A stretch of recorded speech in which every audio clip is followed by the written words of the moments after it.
that, I'd like to take a personal privilege and make a statement.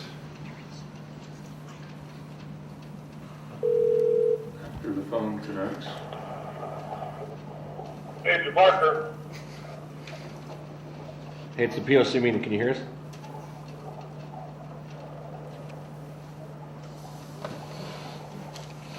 Major Barker. Hello. It's the POC meeting. Can you hear us? Major Barker. Can you hear us? Okay. Stay on the.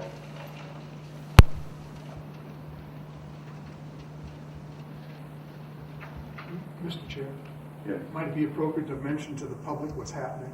Right. We are in the process of contacting Commissioner Barker and Commissioner Foster, who are traveling and could not be here with us in body tonight, but they asked to be included in the vote for chair and vice chair, and so we are contacting them for them to be a part of that We're at the process. POC meeting. Okay, so we're ready. All right, so I just wanted, as the outgoing chair, I would like to make statements. Just want to say that it has been my privilege to be the chair, and it is a privilege, even though it's sometimes hard. It is an honor to be elected by your peers and also to be entrusted by the City Council and the mayor to this position. I'm grateful for the appointment 2 years ago to be a part of the Police Oversight Commission. As I leave, just want it to be known that I leave with the utmost confidence in the independent review officer's capabilities in her office, in the professionalism and courtesy of her investigators, who all do a great job. And I think we have seen over the past, anytime there has been the opportunity to raise the issue of how the investigators do their work, they have proven themselves to be effective and competent. And so I'm grateful for that. I'm also grateful to Mr. Du Bois, who is our legal counsel, who has kept me from time to time from drifting too deeply into uncharted waters. And I leave with respect for each of my fellow commissioners, because even though we don't agree all the time, I know that this is a tough job and none of us have been fully appreciated, I think. At least none of you have been appreciated according to the service that you give. And so I'm grateful for this opportunity to have served with you. And one last indelible impression I carry with me is just how hard it is to police this city. And as I have ridden along with officers, have always been impressed with how much compassion and patience I have witnessed them administer to people who are going through some of the scariest, most difficult, most shame-filled experiences of their lives sometimes. And so I wish our new Chief Eden well as he undertakes his task. And so we move on to the business of electing a chair and a vice chair, and I just want to let you know that I was appointed and my term ended last month, and my intention is not to serve another term, even if allowed to do so, and so this will be my last official act as a member of the Police Oversight Commission. So let's move on to the business of electing a new chair. Are there nominations for chairperson? Yes, Commissioner Burrell. I nominate Commissioner Siegel for the new chairperson. I've been here almost a year now. I think next month will be. I started in April of last year. I think he has served vice chair for the entire time I've been here. He's always very well prepared and always willing to listen. It's my understanding also that he just recently started attending a civil police for civilians police academy, and he has been on quite a few ride-alongs. I find that he tries to listen to everyone's side and be fair, and I think he would be a good chair for this commission. Okay, thank you. Are there other nominations? I would like to, oh yes. Go ahead. No, go ahead. I would like to nominate Commissioner Jeff Peterson. My impression of Mr. Peterson is that he is confident and capable, and that still waters run deep. When he does speak, he has good questions to ask and good comments to make, and so that would be my nomination. Are there others? Anybody from?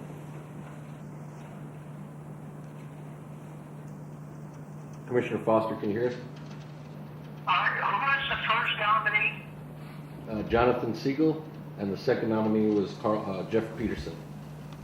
Okay. They'd like for you to make your nomination now.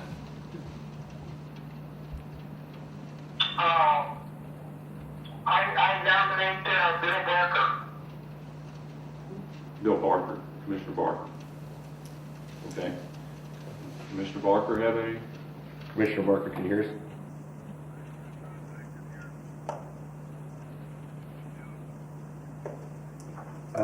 So far, the nominations have been for Jonathan Siegel, Jeff Peterson, and yourself for chair. And myself. So they'd like for you to make a nomination. No, he has one. Okay. The speaker's not working, so he says on the phone he'd like to nominate Mr. Jeff Peterson. Okay, it's been done. See if you could say it out loud. That's I not vaguely heard it. You got,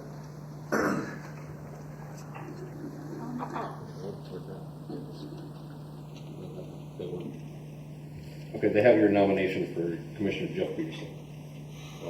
The nomination's been made. Any others? So we have three nominees, Jonathan Siegel, Jeff Peterson, and Bill Barker. Are we ready to vote? All in favor of Jonathan Siegel as the new chair, please raise your right hand. Okay. There was a vote made for Jonathan Peterson to be chair. Siegel. I'm sorry, Jonathan Siegel to be chair. Do you raise your hand or no? No. Okay, Both we of heard them. that. The Commissioner Barker said no as Foster. well. Foster, okay. And Foster said no as well. Are we willing to accept that this is a reliable relay source? yes. Okay. No offense. Okay, so that was, all right, Jonathan Siegel again. Two for Commissioner Siegel.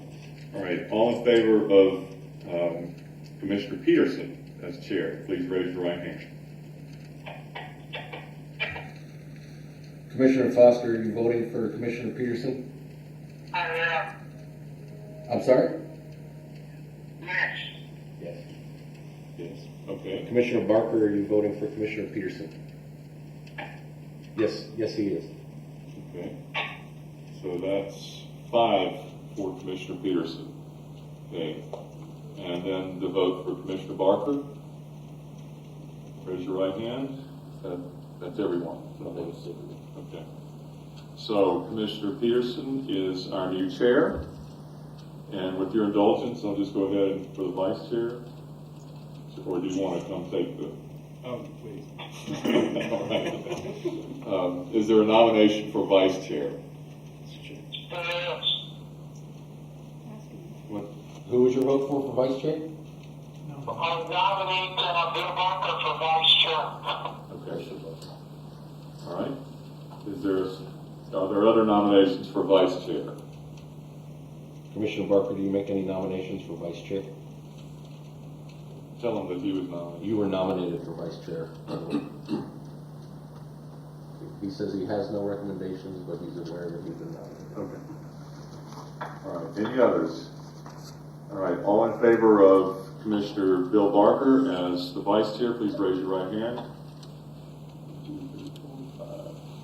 Commissioner Foster, I assume you're raising your right hand for the vote of Commissioner Barker as vice chair? I am. Commissioner Barker, do you raise your right hand for the vote for you to be vice chair?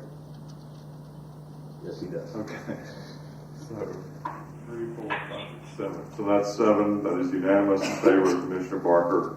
So our new chair is Commissioner Jeff Peterson.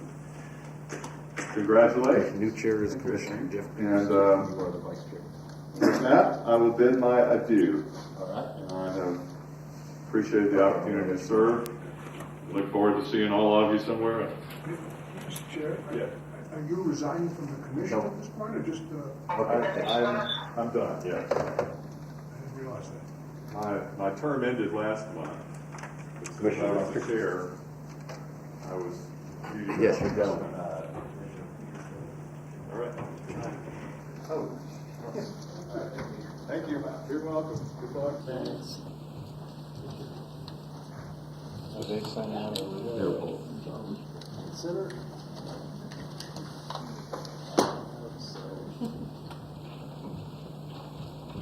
My wife will be delighted.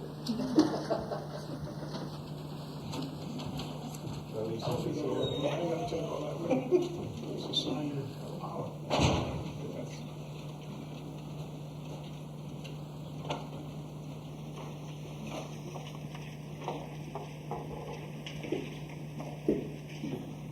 So we now barely have a chair on the floor. Still a quorum. Okay, for the record, I think the two attendees by phone have left as well. That's correct. Okay, thank you. So the next item of business appears to be the review and approval of the minutes. Commissioner Shine. I would propose a couple of amendments clarifying the minutes. On page 2, Roman numeral 6, of the first paragraph, I would suggest that rather than IRO, HAMA provided the commission, I would say offered evidence to the commission, transcripts of a lapel video and of a recorded telephonic interview conducted by them. And Mr. Hernandez offered, rather than provided transcripts, offered in evidence transcripts. And then we later accepted them in evidence. I think everyone got that. I'll be happy to repeat it if someone missed it. Ms. Hammer, are you okay with that? Yeah. The other change I would make on page 4, the fourth paragraph, just has, in the last line, just says Chair Cameron, and it's not a complete sentence. And I think it should be read, Chair Cameron deferred the matter until later in the hearing, period. So with those amendments, I move to approve the minutes. Okay, is there any additions or a second? Second, okay. All in favor of adopting the minutes as amended, raise your right hand. It's unanimous. Okay. So with that, we move to citizens' appeals. There being none, we move to the findings by the POC. The first order that I would like to make with respect to the findings by the POC with respect to citizen police complaints is to move as in a consent agenda the inactivation cases which were provided to the commission prior to the meeting. Those would be CPC 12-14, CPC 13-14, CPC 15-14, CPC 20-14, CPC 32-14, CPC 39-14, and CPC 41-14. So I'd ask that those be placed on a consent agenda. Are there any objections to the proposed consent agenda? Mr. Chair, will you indulge us just for a moment? Sure.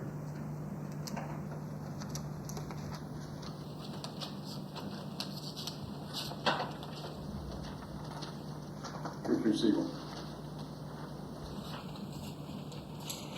Thank you, Mr. Chairman. I recommend withdrawing and putting back into the full hearing CPC 012-14, 015-14, 032-14, and 041-14. I'm sorry, could you say that again? It was too fast for me.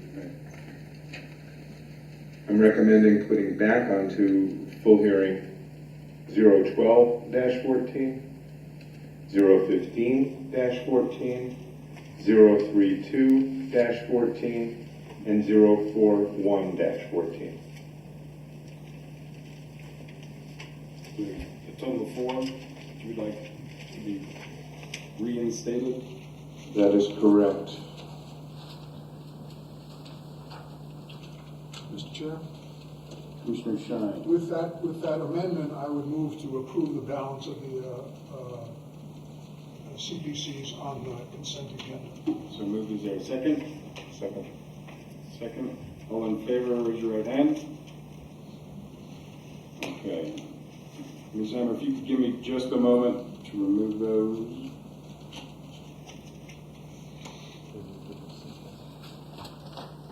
Three. Three.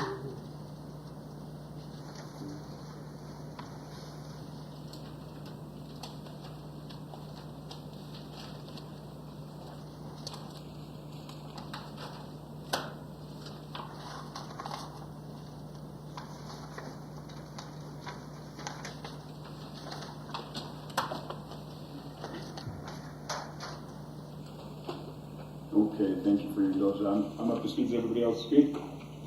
Okay. The first one is 183-12. This is a case in which the complainant was involved in a domestic violence investigation. He alleged that he was kept in a hot car for a very long period of time and that the officers didn't take his side of the story when making their findings.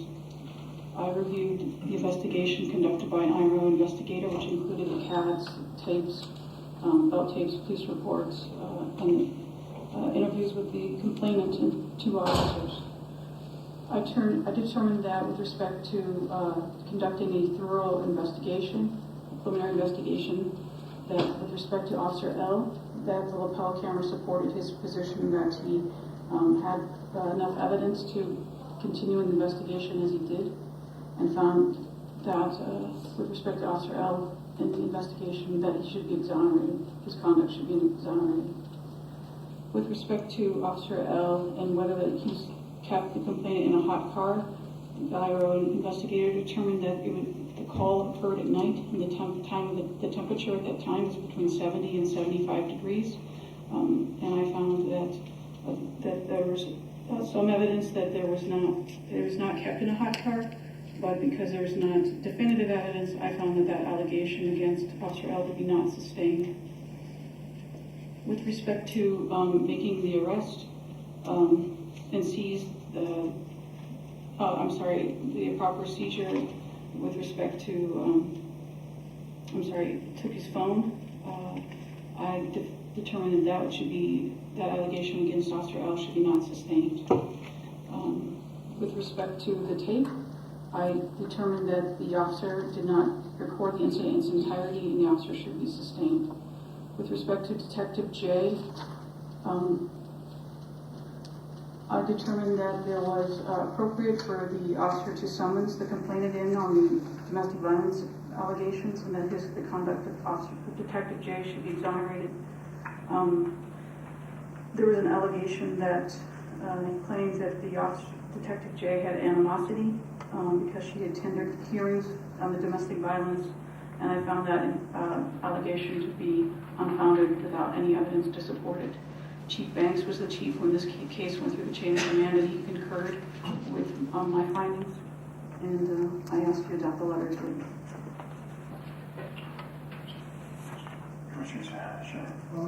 I will move to approve this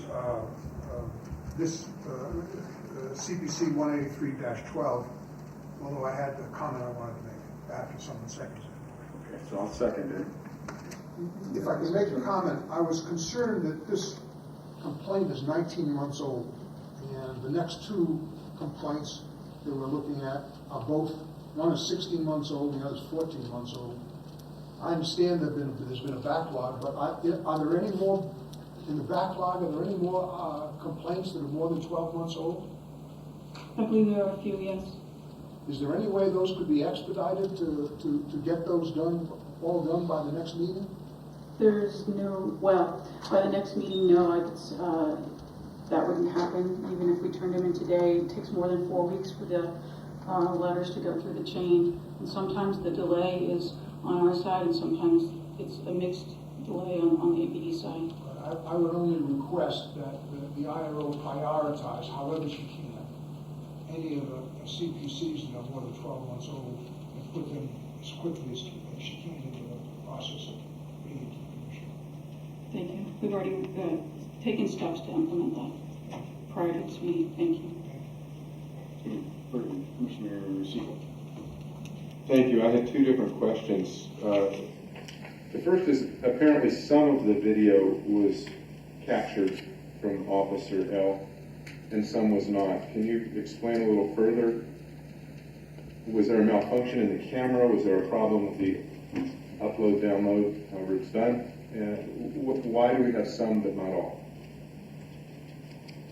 I believe that that some of the interaction wasn't recorded, and I don't know what his excuse was. I'm sorry.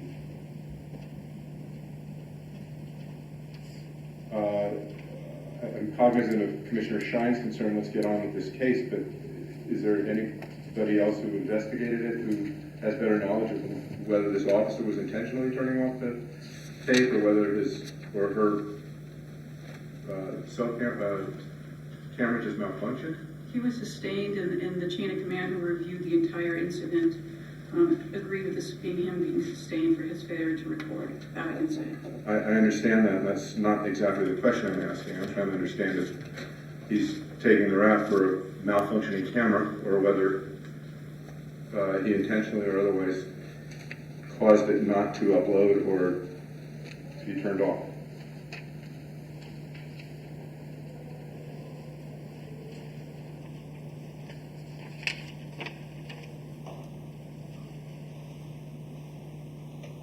Is that the type of information that would be in your report? It appears as though when he turned it on initially, he turned on the camera, but it took a while for it to come on, and there was a delay before he actually got it on. So he had some contact with the complainant prior to the camera engaging. So it could have been operator error, it could have been camera error. It's unclear what the error was. But he recorded once he realized that it wasn't recording, messed with the camera again and turned it on and got it to engage. Well, if I might, Mr. Chairman, later on in the case, it seems that the complainant or the suspect was in the back seat of the officer's car, and it's not clear, but the officer may have tried to look through the telephone, which would be a Fourth Amendment search that I would find myself uncomfortable with. It's a serious allegation, and it says whether Officer L looked through the phone or just tried to turn it off is unknown. So this was further on in the case. It's around the same time, I suspect, as when he's letting the suspect in and out of the car for fresh air, which was recorded, I think, on the phone. I'm just trying to understand, if I possibly can, what was captured on video and why. Well, I believe my finding with respect to that was not sustained, and we couldn't prove one way or the other, so there is no proof. And no matter whether he searched it, we couldn't prove it, or he didn't search it, we couldn't prove it. And that's because there was no video. All right. I think we're going in circles. Lastly, I wanted to ask, again, for your comment and maybe help from Mr. Du Bois. Today is March 13th. The letter is predated, but it would be sent out as of March 14th. And the letter will go out saying that Chief Banks agrees with these findings. Is that appropriate, Mr. Du Bois and Ms. Hemmer, for a document to leave this commission with Chief Banks, even though he's no longer, I believe, the chief? He ruled on it while he was in office, and it was an official act made by him, and the letter reflects that. And maybe you could say he agreed and made it past tense. That would be appropriate. Chief Eden has never seen this case. None, he has not, my recollection, hasn't seen any of the cases before us today. Right, and this will hold true for most, if not all, of the cases. I think there may be one case that he has seen. I'm just trying to understand the scope of what we ought to be doing here, if there's any formality to be concerned with there.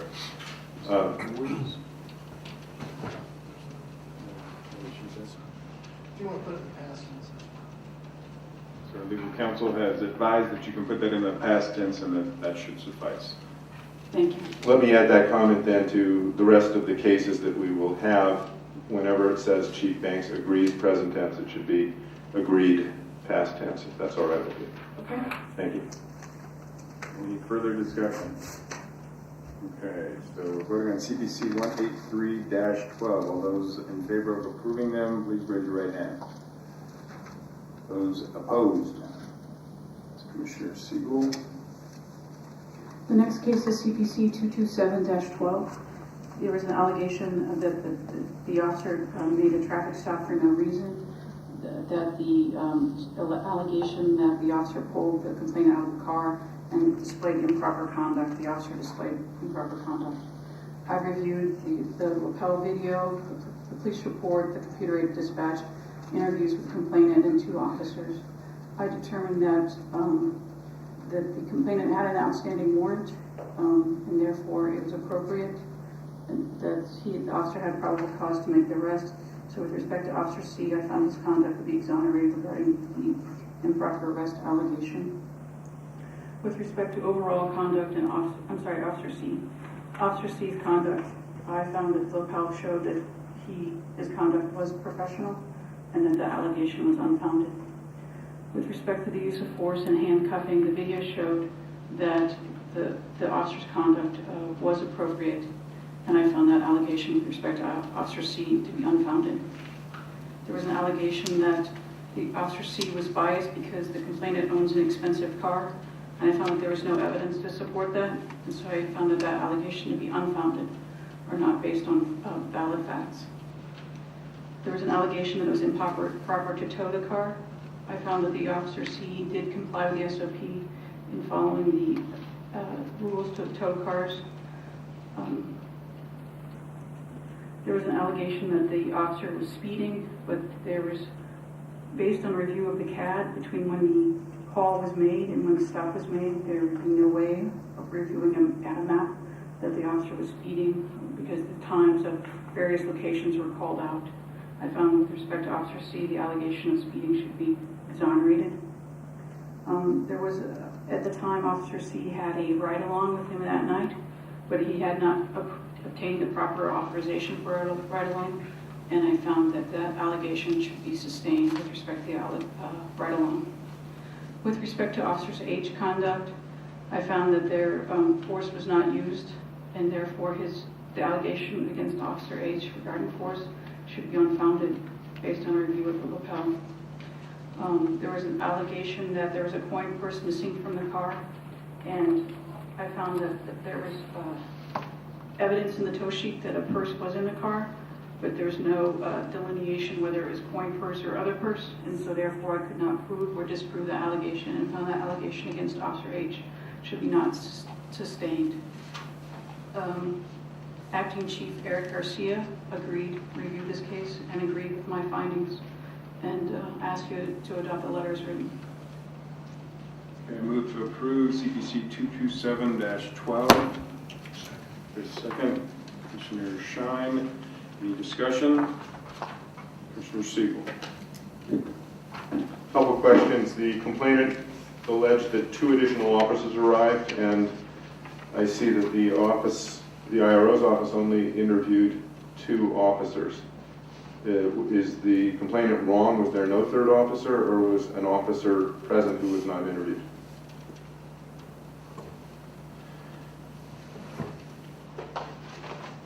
I do not know the answer to that question. If you think it's important, I can look it up. I can say that the lapel cameras videos seem to record the entire incident, and so even if there were a 3rd officer, oftentimes if there's substantial proof of what happened through lapel video, the 3rd officer may not be interviewed as a witness officer. Okay, and my next question is, if I could get an explanation, is it common practice to leave a purse in a car that's being towed, or is it more normally taken into evidence with the prisoner who's being transported separately from the towed vehicle? Seems sort of like an invitation to trouble down at the towing yard to leave a purse in plain view in a vehicle. Sometimes it's dependent on the size of the purse. I don't know if it was a very large purse because they will not accept that, like I said, at jail. Most often, an officer will tag a purse or any type of wallet.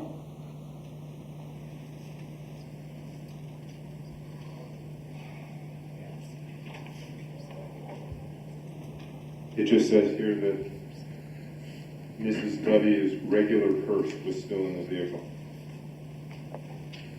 And the tow report notated a purse, first aid kit, and miscellaneous paperwork.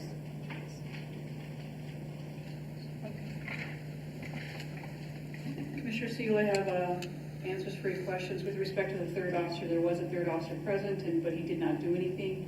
And the video showed the entire incident, so therefore he was not interviewed because he had no interactions with the person. With respect to the purse, the complainant requested that the purse be put in a secured compartment within her car. It was by her request. Excellent, thank you very much. Any further discussion? Okay, so CPC 227-12, all in favor of approving, please raise your right hand. No, it's all of us. Okay.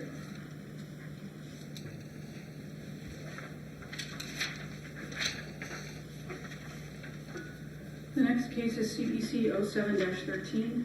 It was alleged that the complainant was assaulted, that the officer did not take his statements, and that there was improper DWI arrest.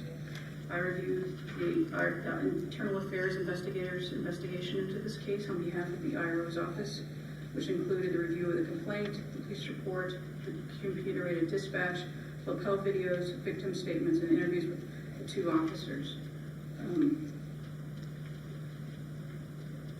I determined with respect to Officer B that the lapel video that showed that he had fully investigated the case, and that the allegation that he did not report the incident fully and accurately was unfounded. With respect to Officer S, the allegation was that he said improper words, and that his conduct was inappropriate. I found that this occurred at the substation, was not reported, and that therefore it was not sustained with respect to that allegation. Chief Banks agreed with my findings. I ask you to adopt the letter as written. Okay, so I move to approve CPC 007-13. Second. Second. Commissioner Shine, any discussion? Commissioner Morella.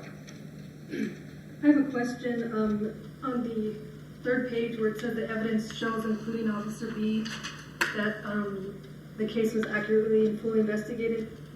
Did it show on the lapel video that he spoke to Mr. Zambrano about his side of the story? I guess that was one of the additional. Okay.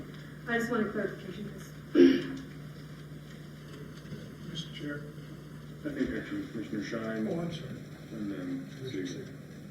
Or Siegel and then Shine. All right. Excuse me.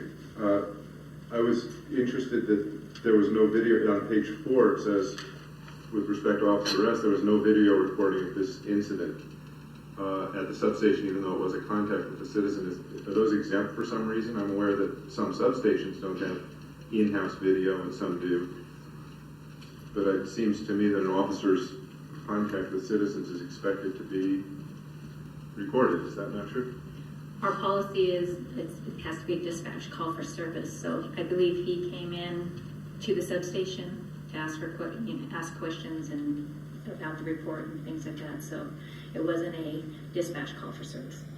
Okay, thank you. Commissioner Shine. Just a minor clarification. The IRO said approve the letter as written, and I just want to clarify that we've agreed that there's going to be past tense on all the chief makes improvements, so it will be that. Several chiefs. Is that, are we clear on that? Yes. I had a question on this one. Under the complaint, it states rescue personnel arrived to treat Mr. Zambrano and determined no medical attention was needed, but alleged that it was reported that he refused treatment. Would they not be able to say pretty succinctly that he refused treatment? And they alleged that it was reported?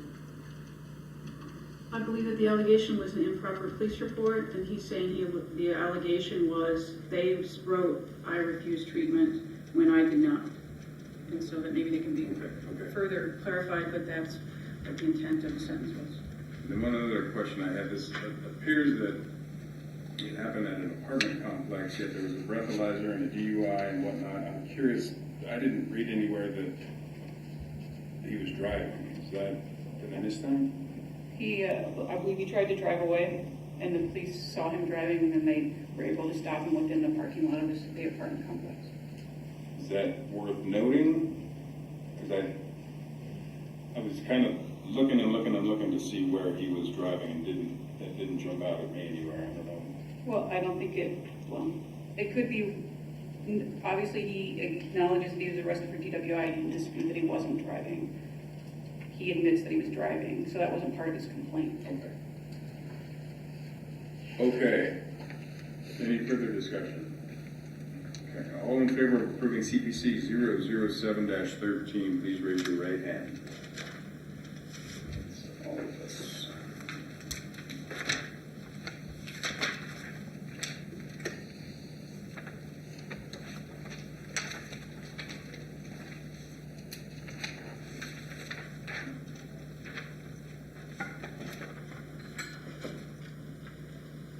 The next one I would like to present is CPC 57-13, in which the allegation that the officer made the complaint unsafe by listing her name in a search warrant.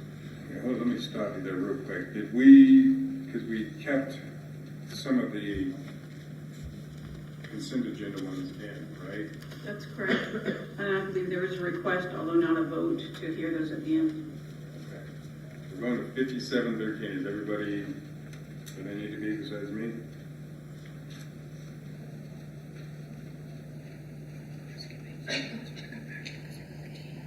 Okay, thank you. 57-13 is as I said, was an allegation that the officer made the complainant unsafe by listing her name in a search warrant.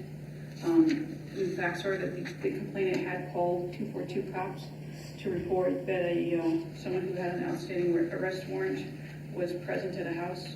The investigation revealed that the officer who was working with the complainant was in a homicide trial, or at least a court hearing, and was unavailable when she called, and therefore the 242 cops was appropriate call, and that the complainant had made her name known publicly through the CADs and dispatch report with respect to that. I reviewed the IROs and investigators'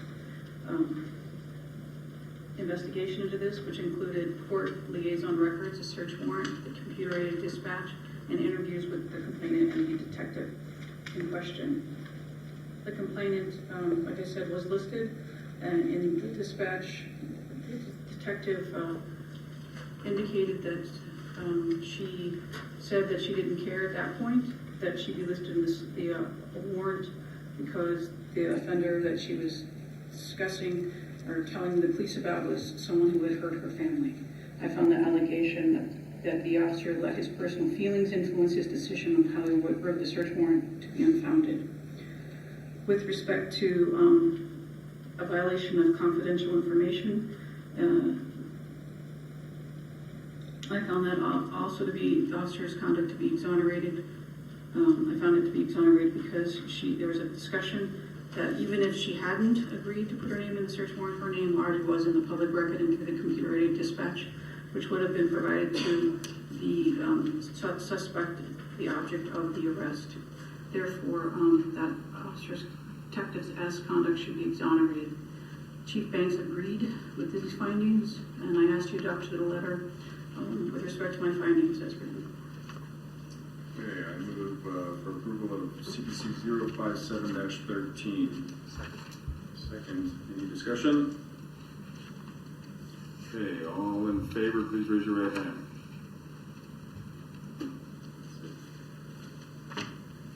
The next case I'd like to present is 66-13.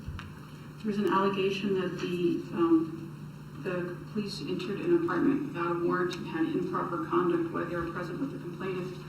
I reviewed the IRO investigator's investigation, which included a review of the complaint, the computer-aided dispatch, the officer hotel video, the complainant's call to the police, interviews with the complainant, officer, and Officer P, and then I also looked at that the SOPs regarding search. I determined that the apartment manager had called the police, and that the lapel camera showed that the complainant had given permission for the police to enter the apartment, and therefore that allegation, the officer's conduct, should be exonerated. With respect to the officer's conduct, I found that the lapel camera showed that the officer did conduct himself in an appropriate manner, and that his conduct should be exonerated. Chief Banks agreed with my findings, and I ask you to adopt the letter as written with respect to my findings. I move for approval of CPC 66-13. Any seconds? Second. Any discussion? Okay, all in favor, please raise your right hand. That is unanimous. The next one is CPC 70-13. There's an allegation that the police did not file a police report, and did not list all information as required in a different police report as written. This is an incident that involves a civil lawsuit between the complainant and a second party.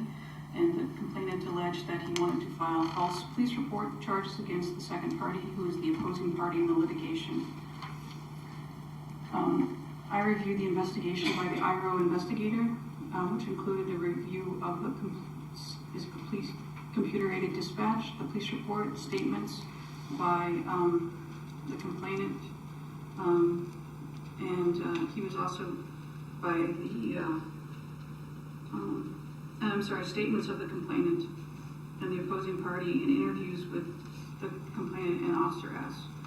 And I believe the complainant brought his attorney to the interview and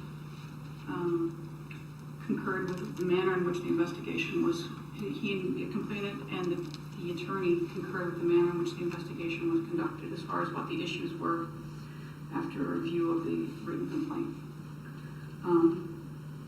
I found that the evidence supported that this person was dispatched, said that the officer was dispatched because the opposing party in the lawsuit felt threatened by the complainant, and that the complainant's mother had confirmed that the complainant made prior threats to the opposing party, and therefore the officer had reason and evidence to continue in the investigation that he did with respect to the complainant, and that allegation to be unfounded. With respect to recorded contact, the officer stated that he had recorded the entire incident. She had recorded the entire incident and provided proof that her computer's hard drive was somehow corrupted and the documents, the recording was unretrievable, and provided proof of this.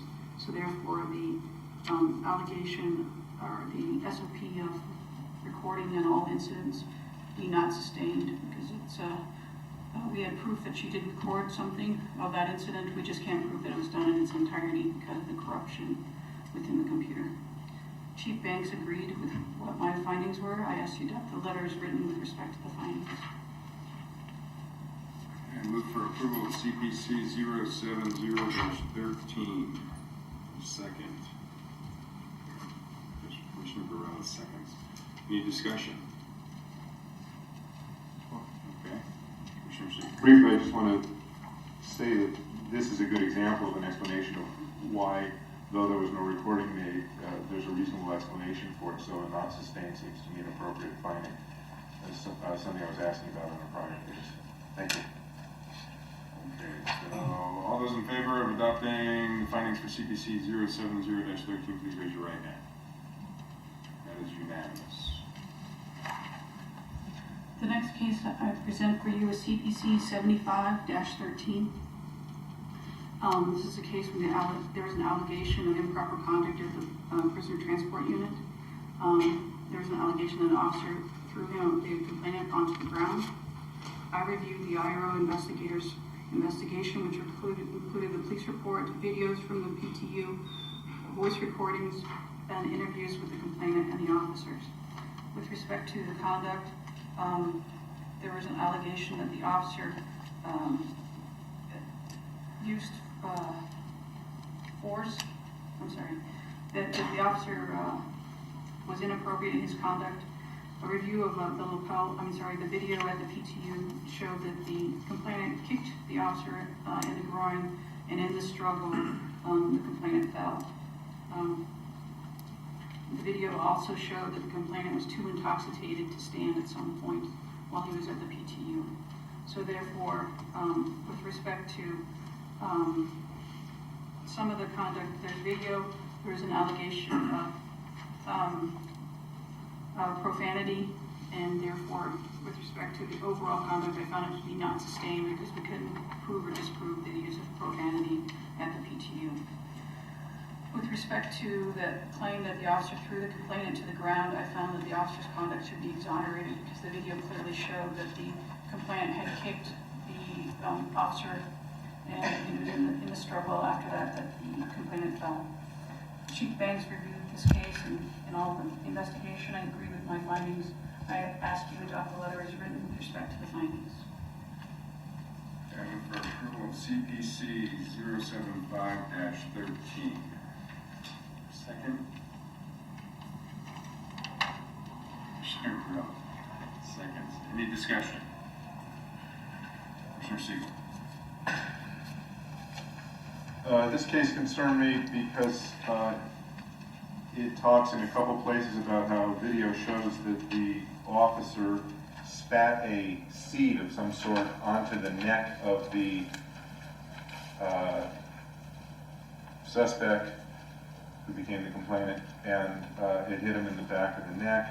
And in fact, it says that when he did that, then there was a head bob toward a PTU officer and a mule kick. And it just seemed to me not to be very appropriate behavior to be spitting a seed. And so I had a harder time coming to grips with a finding that personnel shall conduct themselves both on and off duty in a manner as to reflect most favorably on the department. Thinking about it myself, I wouldn't want to be subjected to that. So maybe you can explain why you think that's okay, or how it fits in a larger context or differently. Thank you. My review of the video that it was didn't appear to be an intentional act, that there seemed to be a struggle going on with the complainant, and maybe it was inappropriate, I don't know, with respect to eating while you're working, but when there was a struggle, a seed shell or a whole seed did come out, but I didn't believe that there was enough evidence to prove that that was an intentional spit out. Further discussion? Same, looking through this, I have the same things highlighted. Reflect most favorably on the department, and then on the next page it says spit a seed on the back of its neck.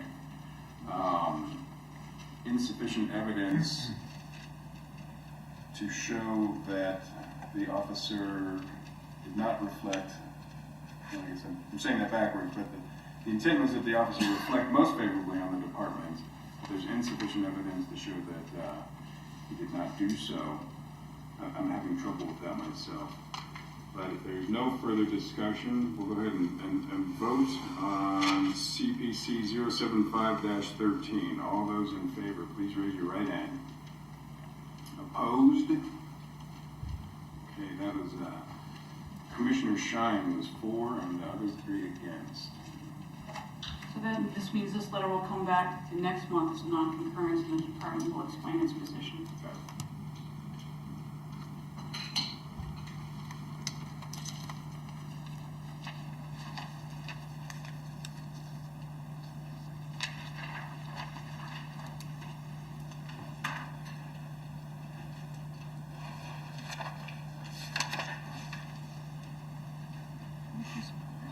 With respect to CPC 78-13, there was an allegation of dispute between a failure to pay for a motorcycle, and there was an allegation the officer did not go to the location where the caller made the call, but went to the place where the motorcycle was stored first, and that was somehow improper. I reviewed the computer-aided dispatch, the computer-aided dispatch report, interviews with the complainant and the officer. It was determined that the dispatcher had told the complainant at the original call that this seemed to be a civil dispute, and that the officer would not be a priority call at best. And the complainant said that he was willing to wait, or that he still wanted an officer to come. So an officer was dispatched. It was more than an hour. When the officer arrived at the place where the call came from, at a business, I believe, the complainant was not there. There was some notation in the CADs where the location of the motorcycle was. And so the officer went there thinking perhaps because it was such a long wait that the complainant had gone to that second location. By the time the officer then got back to the first location to look for the caller, the complainant, the caller had canceled the call, didn't want to wait any longer, and therefore that's what happened. So therefore I found that there was no evidence that the officer in any way was influenced by knowing anyone associated with the motorcycle civil dispute, and I found the allegation against the officer to be unfounded. Chief Banks agreed with my findings, and he asked to adopt the letters written with respect to the findings.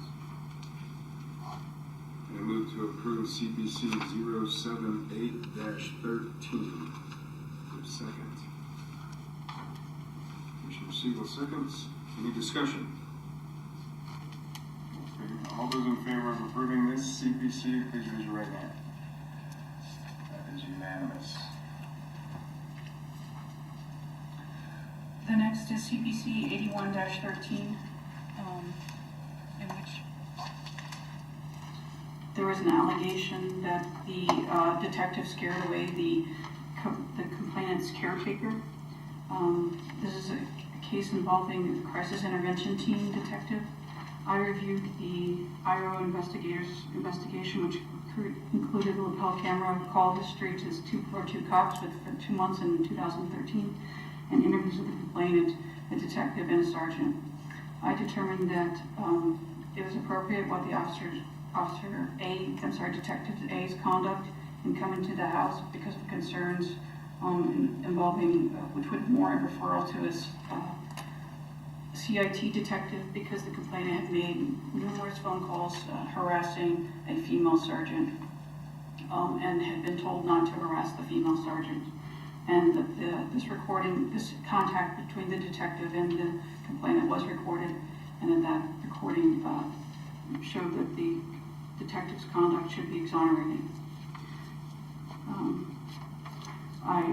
Chief Banks agreed with my findings. I asked to adopt the letter as written with respect to the findings. Move for approval of CPC 081-13. Here a second. Commissioner Siegel. I'll second it with a request for a minor bit of syntax change at the bottom of page 3. It says these findings, and it should be singular in all cases, agreed with this finding, and the next sentence, the complaint and this finding are made part of the record. I think there's only one allegation and finding finally listed. Okay, so there's a motion and a second with some amendments. Is there any discussion on this? Okay, all in favor, please raise your right hand. That is unanimous. The next one is CPC 84-13, which there's an allegation of improper conduct in dealing with a call to remove a nephew from a home. I reviewed the IRO investigation, which included the police report, Officer P and H's, three lapel videos, a belt tape, photos, and interviews with the complainant and 3 officers. With respect to Officer P, I determined that the conduct was appropriate. The mother of the complainant scratched the officers. The complainant stood by and allowed the mother to scratch the officers and did nothing to either assist the mother or the officers, which is what the lapel showed.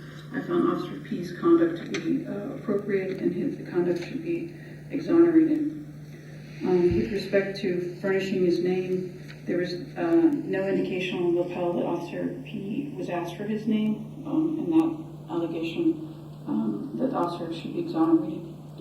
With respect to Officer E, I determined that he did use force, but that the force was lawful and under the circumstances because the mother of the complainant was attacking a police officer. With respect to Officer E's conduct regarding this allegation, I found that it should be exonerated. With respect to furnish your name, there was no indication that through the videos that Officer E was ever asked directly for his name, and that his conduct, the allegation of the failure to offer his name, his conduct should be exonerated. With respect to Officer H, of the overall conduct, it showed that the Officer H's conduct was appropriate, and therefore this allegation, the conduct should be exonerated. Chief Banks reviewed this case and agreed with my findings. I ask that you adopt the letters written with respect to the findings. I move for approval of CPC 084-13. Is there a second? Commissioner Shine, any discussion? I had a bit of discussion. I guess I took issue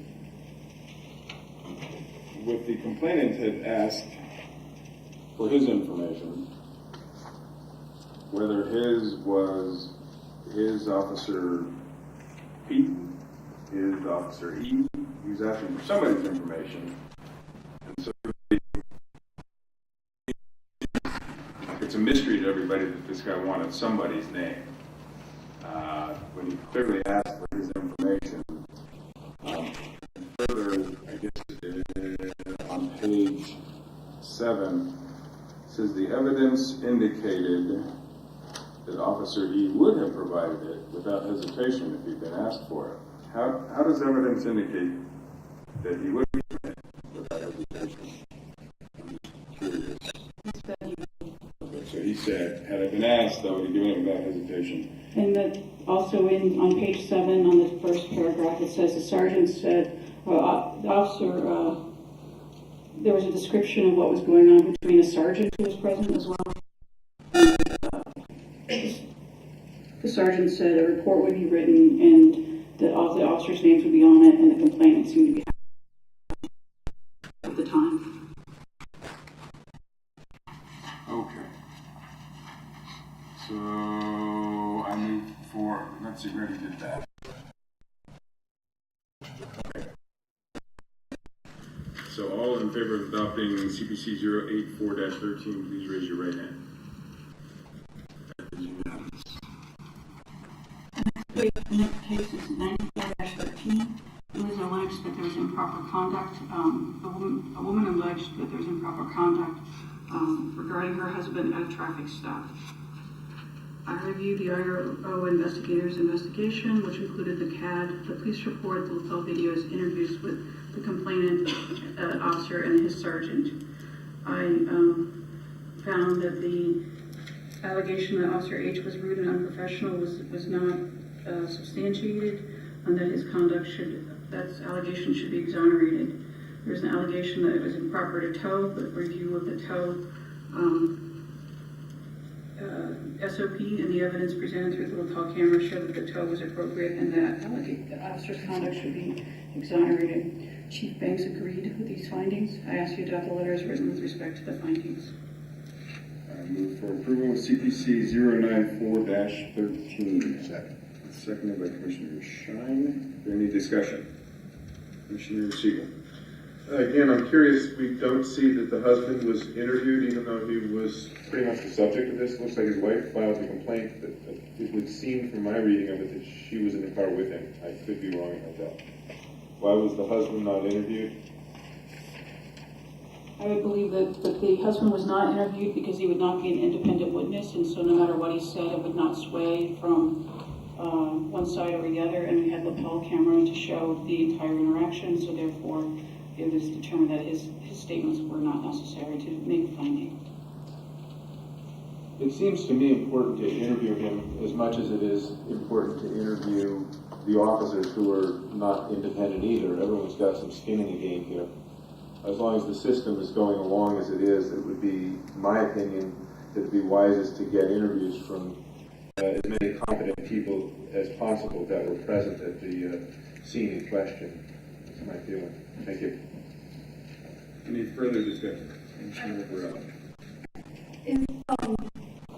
Ms. Hammer, is that, who decides who's interviewed? Is it like a policy in your office that if the third person is not, could be biased if they're not interviewed, or is that up to the individual investigator? It's a case-by-case basis. Just a second, please, ma'am, for a moment.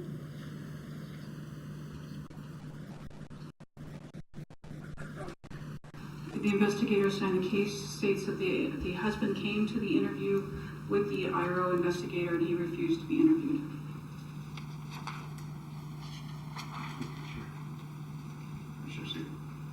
I'd like to request that that sentence be added in some way ahead of,